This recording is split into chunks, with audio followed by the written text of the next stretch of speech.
Hello there, ladies and gentlemen. I'd like to welcome you to this short lecture that I would have liked to have delivered in person to mark the 75th anniversary of VE Day. And indeed, I've entitled this lecture Writing About Fighting and Forgetting Old Battles, because there's a distinct process in what we remember and indeed what we forget.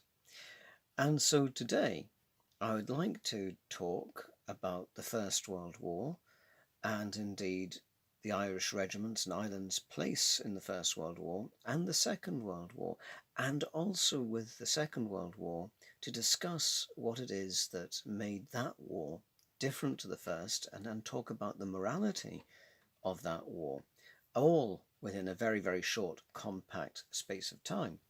And indeed, as a military historical archaeologist, I often find myself looking at, say, for example, the Decade of Commemorations. And here we are at the tail end of that decade, and we're kind of coming to a realization that's getting harder, perhaps, to actually objectively look at the events of 100 years ago.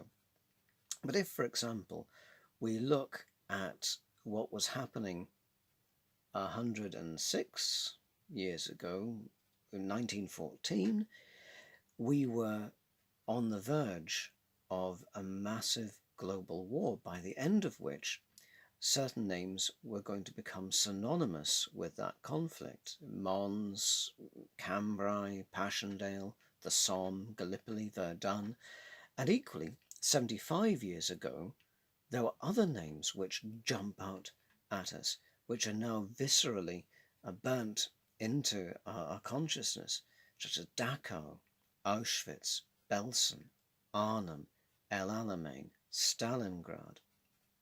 And I would like to actually go and see why it is that some places are remembered and indeed why other places are forgotten by the countries that actually these battlefields or campaigns were fought.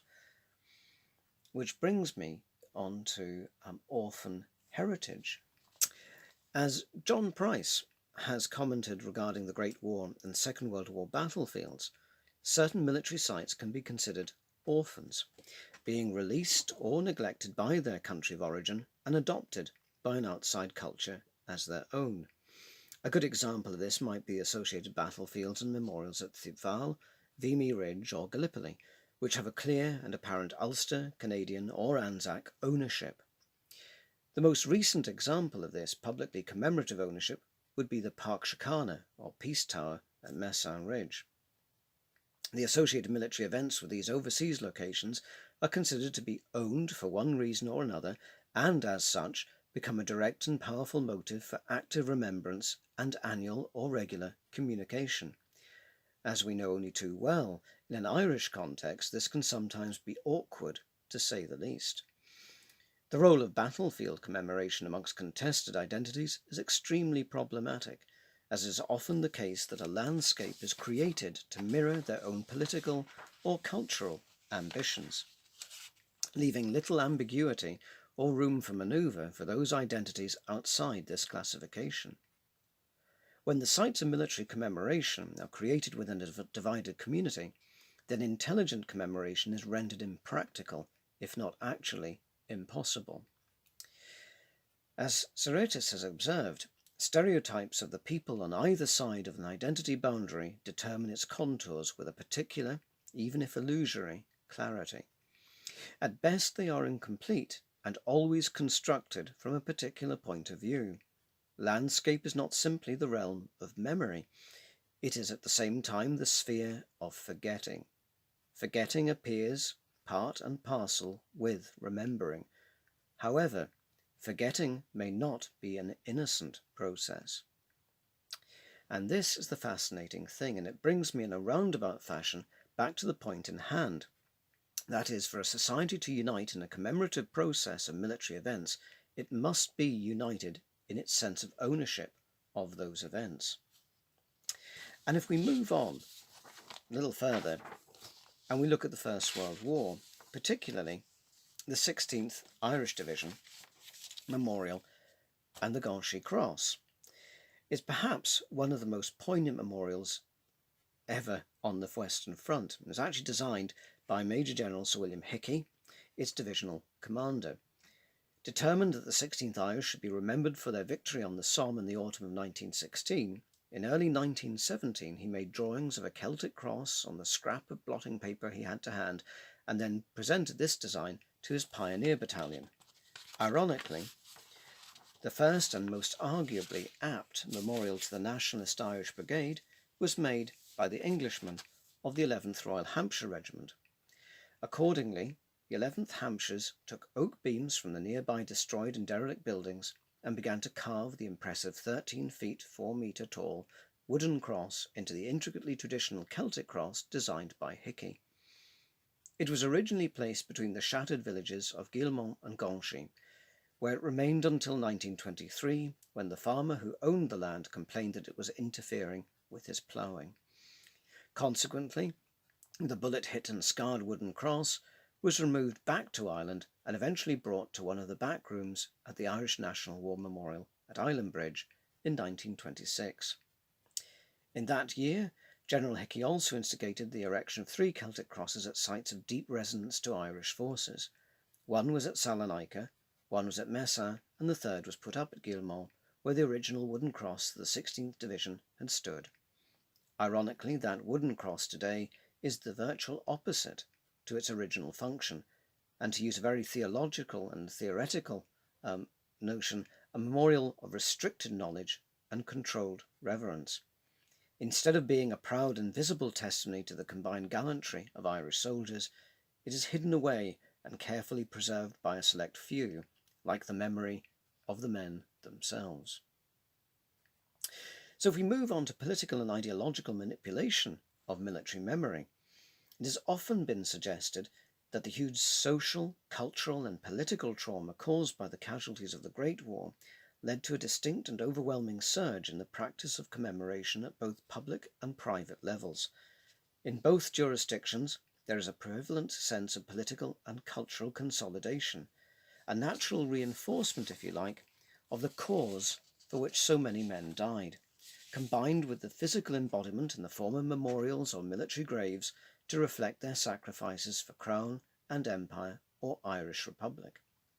This has led, in some notable cases, to a considerable blurring of history and, as mentioned above, a certain necessity of ignoring otherwise uncomfortable historical facts.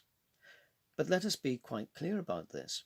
There can be no fudging or sleight of hand when it comes to history or archaeology. It is what it is. Anything else is myth-making and a terrible disservice to the memory of the past. For this is the inherent danger of unconsidered military commemoration, which also ties in the notion of orphan heritage. We must attempt to remember or preserve all aspects of a historical anniversary, or run the risk of propagating a single-sided view of what happened. Unfortunately, it is human nature that in order to portray a heroic view of the past, the need to create a counterbalance of villainy to a greater or lesser extent is often required. In an Irish context, this can be dramatically apparent. Attitudes regarding commemoration in Ireland of the period from 1912 to 1923 is not without its attendant controversy or complications. There is a very obvious and pressing reason why this should be so. The period is still very much part of our cultural and political consciousness, but the centenaries do give us an opportunity as a society to pause and reappraise these events with renewed appreciation and, perhaps, more sympathetic eyes. And I think this is probably one of the clearest messages that commemoration can offer.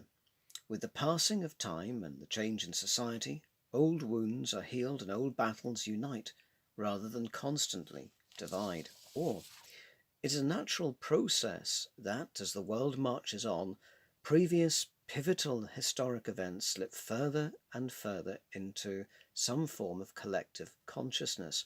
Sometimes they fade into oblivion itself, and interestingly, sometimes they are deliberately made to do so.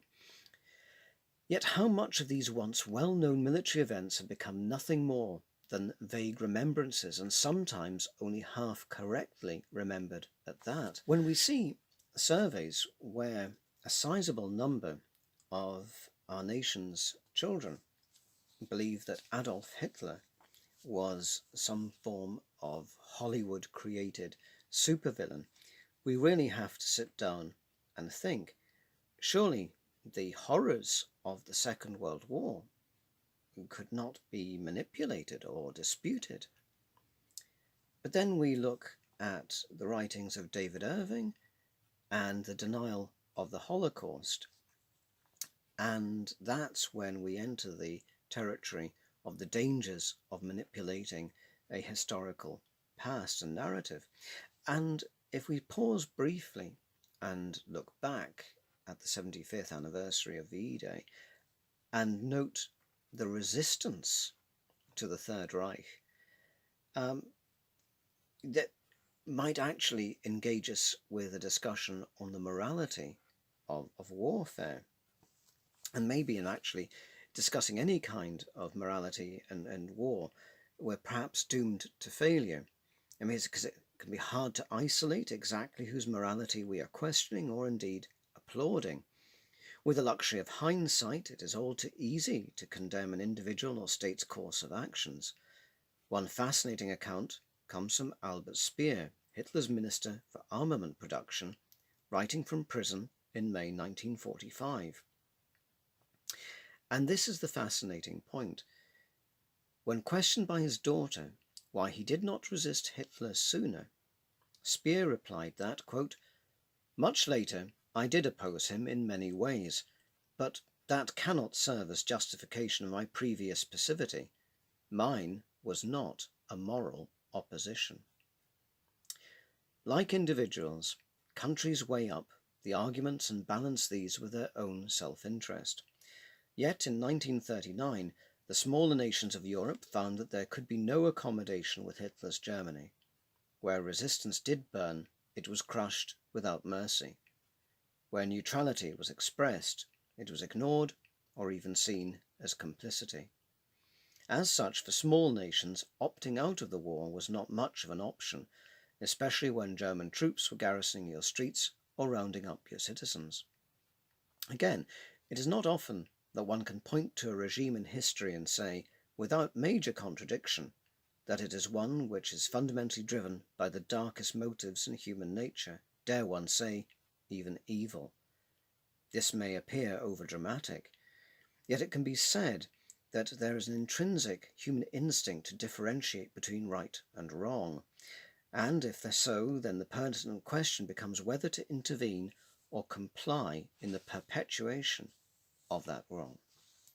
Indeed, this permeates the Second World War and elevates the conflict as a truly moral war, one where the Allied military or political aims were not solely based on geostrategic or selfish interests, but perhaps on higher, nobler ideals. True, the causa bellum in most wars is frequently masked by the pretense to the moral high ground, but rarely can such a moral and military aim be so starkly represented and shown as with the Allied cause from 1939 to 1945. And again, we kind of notice that wars and atrocities drift in and out of the public memory, and when they drift out of the public memory, they are often ripe for political manipulation. And as such, equally, the human cost does not change either, and we must always be mindful of this fact too. When the British ship Atlantic Conveyor was sunk in June 1982, it lost its cargo of 1,000 rubber coffins, and one anonymous British paratrooper wryly commented, "Well, I'd have liked the idea of being buried in rubber. It means I'll bounce back." And despite our darker moments of commemorative history, on the whole, humanity bounces back too. Thank you very much for listening. I hope you found it of interest, and I hope you're also keeping safe and well. Bye.